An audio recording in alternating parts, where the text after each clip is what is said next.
Look who's here. Sarah Michelle Gellar, welcome. They can't see me. Well, I mean, but I'm trying to paint a picture. Okay. I feel like if I say, look who's here, they're like in their mind's eye. They're like looking. Right. In They their start car. looking. Yeah, and they get in car accidents. And yeah. okay, They're great. Like, oh, next to me? No, What? it's the radio. But you are here, so welcome. Thank you. How are you? I'm good. So you're in town for Comic-Con. I'm in town for Comic-Con. I'm in town for promotion. I'm in town for some really good food. Yeah, just everything. Everything. You've got a lot going on right now. I have it, like, literally right now. Right now at I'm this actually moment. doing 6 interviews right now. Right. So please, I need you to focus In here. 3 languages. I want you to know this is the most important one. Well, yeah. Oh, obviously, right? Obviously. It's like you find out you're doing Sam Roberts show. I mean, you should have seen my face. I was like, oh, God, what am I going to wear? Then I'm like, they're not going to see me, but you're going to see me. It was the thing. Right. Well, that's what Which is why I left my coffee, because I got flustered. You did. Well, we're going to get you some because I want you to feel relaxed and I want you to feel like you're in my home. You're a guest. Thank you. And I want you to feel good. Do you feel good going to Comic-Cons? Because I feel like for you, of all people, it must be a ton of pressure because you've got the most hardcore fans for everything. You got Buffy, you have all the movies you did, you have Scooby-Doo, now you've got Star Wars. Yeah, right. There's a lot of trivia that you have to have jammed in your brain. So that part I feel pressure because, like, I never want to be a disappointment, and I feel like I'm inevitably a disappointment because they're like, do you remember episode 113 in the 3rd act? And I'm like, was I in that episode? Just because I have trouble remembering what I had for breakfast. Right. That being you didn't even said, remember your coffee. No, I left my coffee, and I'm having issues with, like, leaving because anyone that knows me knows that the coffee is usually one here and one here. Mm-hmm. You know what? It's my one vice. It's I fine. love it. I love drink. it. Can I tell you something? I drink soda constantly. Like if there could be a Dr. Pepper IV, I would just plug it into myself. But that's my vice. Right. So, like, there's a lot worse vices you could have. Exactly. So I feel I'm like not it's on heroin, you know? Right. Which is my, I mean, well. Wait, I mean, it is worse. I mean, yeah, it's definitely worse than Dr. Pepper. It is. I'm there, but Yeah. no. So that sense I do feel pressure, but it's also I feel a lot of love. Right. And I feel so often it's hard sometimes to separate who wants stuff or who's like the genuine fan, and it means a lot. And I do find that at Comic-Con, you get people who are genuine fans, and it's so nice to be able to communicate and have that kind of interaction in a place where everyone is really supportive. Yeah. Do you ever forget that, though? I would imagine that for you, everywhere you go, somebody's saying something about something you've done just because. Right, but it's not always positive. It isn't. I mean, well. Usually it must be, especially to your face. Maybe on the internet, it's not always Okay, positive. maybe on the internet. See, but at least you go to Comic-Con, it's all positive. Right, because everybody's a fan. Like, they're just all obsessed with but so how do you prepare? Do you go back and do you watch episodes of Buffy and do you figure out the Star Wars kind of Star Wars is the one that I have to say that I'm you know, I grew up on Star Wars. I know what I think as well. But the thing with Star Wars is like there's all these books and characters that have like one line in one movie, but then have like 30 books in a whole trilogy. Right. And I don't know all of that. My daughter helped me prep a little bit. She went through, my 6-year-old. You make flashcards and stuff? She did. But again, I'm having trouble retaining information today, so we will see how that goes. Because you're on an animated series of Star Wars on Disney XD now. Yes. Which is a whole other universe. Well, what's so interesting is like the way the timing works, because it was like, you know, the original movies, right? And then they did the next set, which was earlier. Right. And then Clone Wars bridged the gap between 2 and 3. Okay. And then this is now bridging the gap leading up to the first movies. See, you're already talking like somebody who well, you confused me a little bit, but you also impressed me. Okay, thank you. And like that sounds like somebody that I would listen to about Star Wars. Like, and it sounded like I knew what I was talking about. It did sound like you knew what you were talking about, at least timeline-wise. You know what I think would be worse, though, and harder is What? the Star Trek fans, because they speak fluent Klingon. Right. And I feel like I have trouble with English still. Yeah. And so at least with Star Wars, it's English. And I think that already helps me a little bit. Well, and that's so annoying, too, because like the whole Klingon thing, it's like you didn't have to invent an entire language. There doesn't have to be all this content that exists because the whole language doesn't have to exist, just the stuff that's in the show. So the fact that there are words that were never uttered in Klingon on the show that exists, and you would theoretically, if you were talking about Star Trek, you would have to know that. Yes. It's obnoxious. There's no reason for it. I mean, I'm not going to call them out as obnoxious. I'm just going to say that it would be extremely difficult, and I'm glad that challenge is not something that I have to rise to the occasion of. Right. Did you have to go back and look at episodes and stuff of the Star Wars series that you're on now? That's on in my house constantly on repeat. It is. We've seen Clone Wars 3 times through the movie, so that one actually is pretty easy. So your kids were already Star Wars fans. Oh yeah. So they must be very, very excited. Well, for my husband, because they don't, Star Wars keeps everything under wraps. So until recently, no one even really knew that I was on the show. Your kids didn't know though? You can't tell them. Like, you should see the stuff you have to sign. Like, I swear, like, they're going to, like, repossess my home if I spill something. We'll take your children if you tell your children. They become ours. Honestly, it probably is in there somewhere. And so we would go to my daughter's school, and they would be like, that's Charlotte's daddy. He's a Jedi. And that's Charlotte's mom. She drives carpool. So. Because this would be the first time you want to tell your kids, like, kids, you don't understand. Like, the stuff that I did before you. I'm cool. Yeah, like the kids before you all thought I was the greatest. Yes, yeah. You were the shit. You could say it. Oh, it's radio. You can say that. Right. Satellite radio. You can't say it on regular radio. I don't want to confuse There's you. such a thing anymore? There shouldn't be, honestly. I don't have it. I don't have satellite radio. Yeah, it's absurd. But, yeah, like, you were the greatest. People were, people were obsessed with Buffy. So, this is a question I've always wanted to know. When they come to you, Buffy is at the peak of its success. I mean, everybody's obsessed with it. There's toys. There's everywhere. And they come to you and they say, we're going to do a musical episode. Do you look at them like, you got to be nuts? Like, that doesn't fit at all. Or are you like, all right, let's just do it. You've been right so far. Oh, no. I'm like, this is the worst idea I've ever heard. Yeah, that's I was like, well, first of all, cop rocks anyone? Like, there was no Glee in those days. No. And also, there was this minor problem of, I don't sing. And so they said to me, well, don't worry, we can get someone else to sing it. I was like, okay, fine. So you're like, not only are we doing a Buffy musical, but I'm going to be lip syncing. Well, so I was like, okay, fine, we'll get someone else to sing, And then I saw the episode, and it was like this huge crux turning point of like my character, and I was like, I can't have someone else do that because like that's mine, like that's my character, and we also had absolutely no time to learn it. Like in hindsight, I used to say like, couldn't that have been the first episode of a season so we had the whole summer to prepare for it, as opposed to fifth episode where I was shooting at night, like trying to learn this. And I would have to say that I was one of those people who was like, this is not going to work. And it's always surprising with that show because it's exactly whatever you thought, it was always the opposite. When we decided to do the silent episode, I was stoked. I was like, this is going to be the easiest thing I've ever done. We have 4 acts with not one word. Right. Ever. Not a word. This is going to be great. It was so hard and so draining. Why? Because you count on words to sort of put out your emotion. Now imagine having to tell a story, keep people involved, keep people on the edge of their seats. Like, think about your radio show right now. Uh-huh. We can't talk. Well, see, but how do you keep them interested? No, that's a sound. Oh, that's a sound. Silent. Yeah, I don't know because I can't paint a picture. I was trying to say, okay, I'll paint a picture. I'll do some kind of narrative. I'll do you can't do it. No, it's really hard. Now on television, a lot of people don't know this, but there is a visual element which doesn't exist on radio. Right. There is a visual element, but I have to say it was really hard. And to me, that one was one of the most surprising of the difficult. And is there a director that's there like making you do stuff over and over and over again, even though you don't have any lines? Like saying, no, more expressive, 100%, different in the eyes. You have to be able to tell the entire story with no words. Now, we weren't dancing. So like I could see if it was an interpretive dance episode, but it wasn't interpretive dance either. So it was like a regular episode, but with no words. Why'd they decide to start doing episodes like that? Like I think they were out of words. No, they're just like, we've said it all. I think they wanted to try a challenge and mix it up. And the same thing with the musical? And be innovative and tell stories. I think Buffy was all about telling a story in an untraditional way because at that point, the female heroines, that didn't exist. The angst, the using high school as a metaphor for the issues. I think it was all just trying to be on the cutting edge of something that hadn't been done.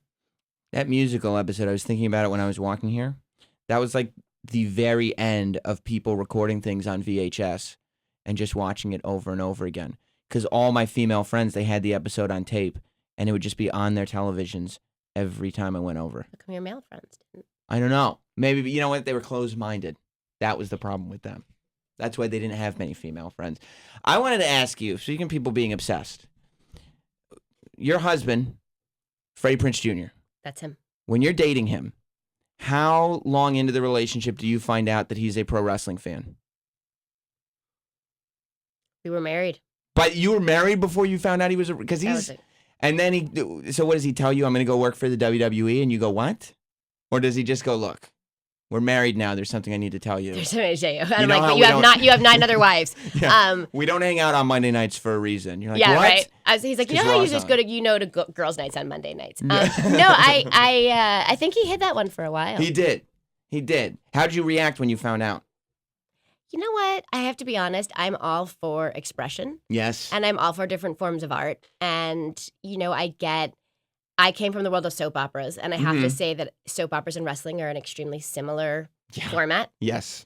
And I understood, and everyone, it's a tough life, and everyone needs an outlet. And I don't have soaps; I have housewives now, and Right. he That's has like the new wrestling and- soaps. Yeah. Yeah. Do you ever watch it with him? Wrestling? Yes. From time to time. I mean, 'cause I appreciate really good martial arts and really good stunt work, Uh-huh. and there's a lot of wrestling that is that, and Yeah. so I can always appreciate when someone's got like a great finisher. And Dwayne's an old friend of mine, so when like ever Dwayne goes back, and You're talking about The Rock. The Rock, yeah. It's Drop not. the name there.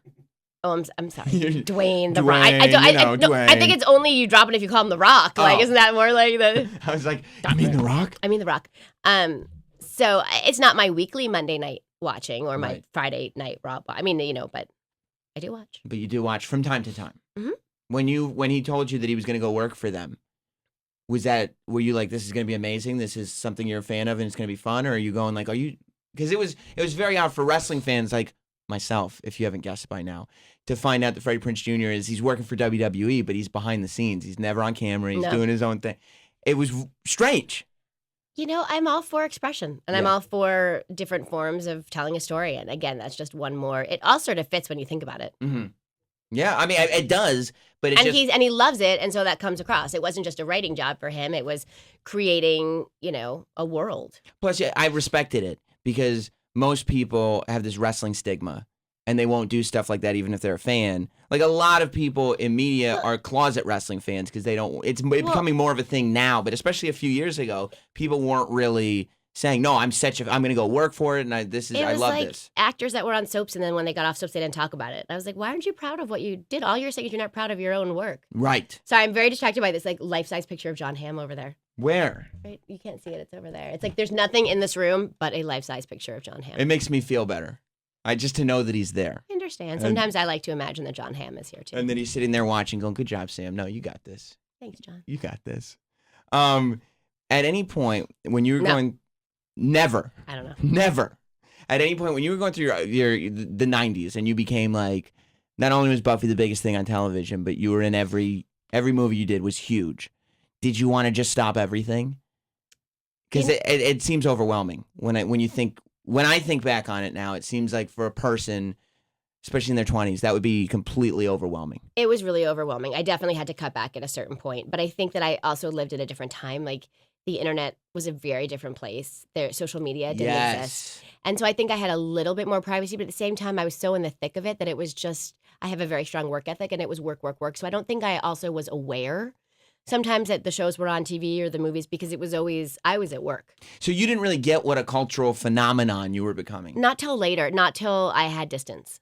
And then did you look back on it like, that's scary that happened? Or did you look back on it like, oh, I've accomplished this great thing? No, I think I was really excited about what I'd accomplished. And I think the distance gives you the understanding and the appreciation of the fact that I did something that made such an impact on our culture and our time. And that's all you can ever hope to do in life is make an impact, whether it's on a person, on a community, in a profession. And I think you can appreciate it much more with a little bit of distance and time. Did you know what projects you were doing that would have impacts on stuff? Like, did you realize, okay, this one is going to be a popular movie, but like Cruel Intentions is going to have a huge impact on a lot of people? I was on a mid-season replacement on the WB, which no one had heard of at the time, based on a failed movie. Right. I thought, well, I can pay my rent this month, and next year maybe I'll get a job that'll go somewhere. And that was it. I had no idea. And then you go, boom. Cruel Intentions, I knew. I don't think I would know that it would hold up and be that big, but that one I have to say is the one where I wanted to be a part of that, and I wasn't going to stop at anything until I was a part of that. So now you're at this point in your career where you've done, you've made an impact, and now you also have a family, and you have your own company, and you're doing food stores. Yes. You've got everything going on. Do you look at show business like, I can just kind of do the stuff that makes sense and that fits in with what I'm doing? Or is there still that thing in you that's like, no, I got to keep working. I got to do this. I got to do that. No, it was, I have had more success with things that I never thought possible. So a lot of it is gravy, but a lot of it is challenge. I don't like to be complacent, and I don't like to sit on what I've done. Right. And with food stores, it was the opportunity to do a world that I've never been a part of. And, they keep getting compared because a lot of actors are branching out into lifestyle, but it makes a lot of sense because we have a great platform and we have extremely loyal fans. And I think they have questions about those aspects of my life. And there was a hole in the marketplace for activities that families, friends, that we could all do. I love to eat. You do? Oh, I love to eat. I love to bake. I love sweets. And I would constantly, look on the shelves. And so if you go to a store to buy something and the ingredients in it, I was like horrified by, because it was all preservatives and words I can't pronounce. And I like this rule that if I can't really pronounce it, I don't want to eat it. And Right. if it has more than like 15 consonants, I also don't Probably really not great for want you. it. Yeah, that's I think it's it's a generalization, but I think it's like a fairly safe generalization. Right. And I also love crafting, and I love this whole idea of elevating food. I may not have been the world's best chef like my husband was, but I could make a table beautiful. I could arrange and there's a whole art form to that. And the idea of combining the two, and with the rise of Pinterest and the rise of people really wanting to create these special projects with food, I thought, well, God, everyone's so busy. Why isn't there a box that comes to your house that has everything in it, the better for you ingredients, so you're not running all these places trying to find dye-free sprinkles and preservative-free this. And if we did find it, it usually didn't taste very good. It Right. tasted healthy. Right, which is awful. Which is not what I'm looking for in my Horrible. dessert. The portions were ginormous, Mhm. and there was, why couldn't someone curate that for you? Why couldn't someone make it simple where it would be delivered to your door? And my partner, Galit Lebeau, was like, I think we can do this. I think, I think there's something there. And we've spent the last 2 years between recipe and development and perfecting the website and really trying to find what we can provide our customers, really based on what we would love. Now, I am not a scientist, but it sounds fucking crazy to me that you'd be like, we want to do a mail order food business with no preservatives. Because the whole, you have to send things and you have to have mass production of things, and that doesn't make any sense to me whatsoever. It doesn't, and that's why we spent the last 2 years figuring out there has to be a way to do this. There has to be a way to source the better ingredients, to be able to make it simple so that all you're doing is literally adding the water and the eggs and whatever that is, and be in an affordable place where you can do it. And I think most people, once something works, it's like, why change it? Right. And I'm the reverse. If Right. something can be made better, why not try to provide better options for your friends, your family, and also the experience? I think that especially as I've gotten older, like when you go to someone's house, it's always in the kitchen. Like everyone has, the joke is and I love like House Hunter shows, I always watch them. Mhm. And half the time when you watch these shows, they all want an open kitchen and no formal living room because Right. no one uses that. You want to spend time. Life is busy. And we spend so much time doing this as I'm like looking down at my phone that you forget about eye contact, and really that's where conversations happen. It's like why the old joke is like women go to the hair salon, they tell everyone everything because you're like talking to someone. Right. You're communicating, and that's really the gift that I want to give back. Do you, at any point, how much time do you spend figuring out exactly what you're going to do? Because I feel like you've built up so much good faith with your audience, and you haven't. You see, I see this happen. People build up good faith, and then they do something weird, and then the audience turns on them, and then it's like, what happened? I have the best fans. We seems talk like that. about that all the time. Like I have the most loyal, supportive fans, and I think I was very reluctant to join social media in the beginning because I'd heard all the horror stories. Right. It's very safe to comment on what someone looks like and to be negative and to say bad things about them when they can't see you and they're private, and you have this forum where there's no repercussions, there's no backup. And so it took me a while to dip my feet in, but what I have found is that my fans are so kind and supportive, and knowing I was working on something that was different and I was stepping away for a little bit, they were like, you go, you can do it, we can't wait for this. When can we buy it? Where can we buy it? When do you think that they started embracing you as opposed to embracing a character? Like, when did they start embracing Sarah Michelle Gellar as opposed to embracing Buffy? Because this isn't Buffy's food service. This is you and your lifestyle brand and all this stuff. It's funny. I've always been called Sarah. I would say for 9 times I'm called Sarah. I get called Buffy once. I swear I get Kendall from my children more than I get, that's the one Really? that I get like, hey, you're Kendall from my stories. But I would say the whole people. I mean, From my story. sometimes I get Sarah Jessica, which I understand fine. And if anybody wants to call me Sarah Jessica, feel free. Right. Like I will take that one. But I find that most of the time I'm known as myself and not as a character, which I think That's helps. great. That's probably because as you were doing Buffy, you were doing I Know What You Did Last Summer and Cruel Intentions. So there was this separation thing, and all of it was popular. So you became this. You weren't just a part of a series. You had this career that was all happening at the same time. Maybe that's what it was. I mean, whatever it is, I'm grateful for it. But I'm also grateful that I have a life that I can go home to that is also separate. Right. I'd be remiss to tell all of your listeners, too, that now that I've talked so much about Foodsters, I should let you know how you can get Foodsters. Because people are sitting there They're going like, this is great, but we're on the radio and I can't see you, and I can't see you hold up the box. They're waiting by their mailbox going, it should be here. It should be here any Sarah moment. said it was going to come in the mail. Yes, mail is this thing where we used to send these things called letters before emails. So you get food in the email, you're saying? Yes, we send it. Yes, you download and you take a picture. Yeah. No, so foodsters.com, FOODSTIRS.com. And we have a subscription where it can come monthly just based on whatever the holidays of the month. So obviously this month our offer is the Halloween special. We have Thanksgiving. We have all the holidays coming up, Valentine's Day, Mother's Day, Father's Day. You can order as a gift. It's a great gift because you can give people not just a gift of good food, but a gift of time and a gift that comes with love. You can also just order the mixes if you don't want to get crafty and creative and, take it to that next level. But the one thing I can really guarantee about the product is it will not only taste good, but it will look as good as the picture on it. And I was saying earlier, the photography in the box, I did a lot of the photography in the box. So it's not like some fancy photographer and food stylist that came and made all this. We made it in the kitchen. I shot it on my iPhone. Thank you, iPhone. But I shot all of these in the kitchen, like all the how-to steps. See, that's what people want to know. I wrote the how-to steps. I'm also, because I'm so OCD that I also did the spell correct and all of the correction on them. Why didn't you just outsource the whole thing? Like, okay, we got this idea. I don't want to deal with it. Because I'm not the kind of person that can just put my name on something. I have to be able to lay down in front of it and say, every ounce of this is something that I put my blood, sweat, and tears in, whether it's performance. That's why I sang on Buffy, even though I can't sing. Right. That's why I danced live on the MTV Movie Awards, because I couldn't let someone else do it. Right. It may just be a control thing. It might just be my OCD.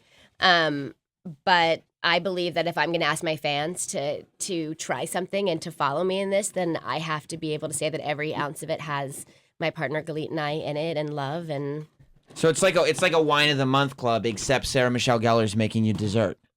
It's incredible. That's actually a really good slogan. You should use it. You can I have like it. that. You can have it. It's from John Hamm and I. Okay. We'll give it to you. Oh, John. You can enjoy Johnny, thank you. We'll go to foodsters.com. Yes. STIR, like stir, not Stir. Not like like Sam. Hey, there's the Samster, not like that stir. Foodsters. Like food stir. Thank you.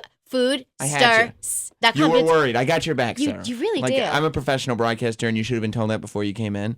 But no. Spencer told me. He was like, oh he yeah. always does. Sam's got his shit together. That's what he says. Well, listen, if you're going to be around Comic-Con, Sarah Michelle Gellar will be there talking about Star Wars Rebels, which is on Disney XD, which we can finally tell people about. If you're not going to be there, then get some of her desserts and lifestyles and everything. And send me pictures. That's the other thing, too, is I love about it is, like, after people make it, I love getting all, like, the photos that they send back to me, because then they feel like it's all part of us doing it together. It's a community dessert club. It's a community of foodie people. It's great. Go to foodsters.com, and you can be a part of it. Thank you so much, Sarah Michelle Gellar. Thank you. And we'll be right back. Sarah Jessica Gellar. Yes. And we'll be right back. As long as you spell Foodsters right, I don't care what you call me. With more Sam Roberts Show right after this. Oh, he's great. Oh, wait, look what's here. I love you, Sam. Hey, it's Sam Roberts back here in the SiriusXM studio with the most flattering camera angle that I could find. Listen to my show every night on XM 103, Sirius 206. It's Sam Roberts Show, Monday through Friday, starting at 9 p.m. Eastern and going all the way to midnight Eastern. At 6 p.m. on the West. We got celebrities all the time. You just saw a celebrity interview. If you want more and you want to find them as soon as they get uploaded to this channel, go to the side of the page and subscribe. You can get all kinds of celebrity interviews, clips from my show, wrestling stuff. You never know what you're going to find on the Not Sam YouTube channel. So subscribe.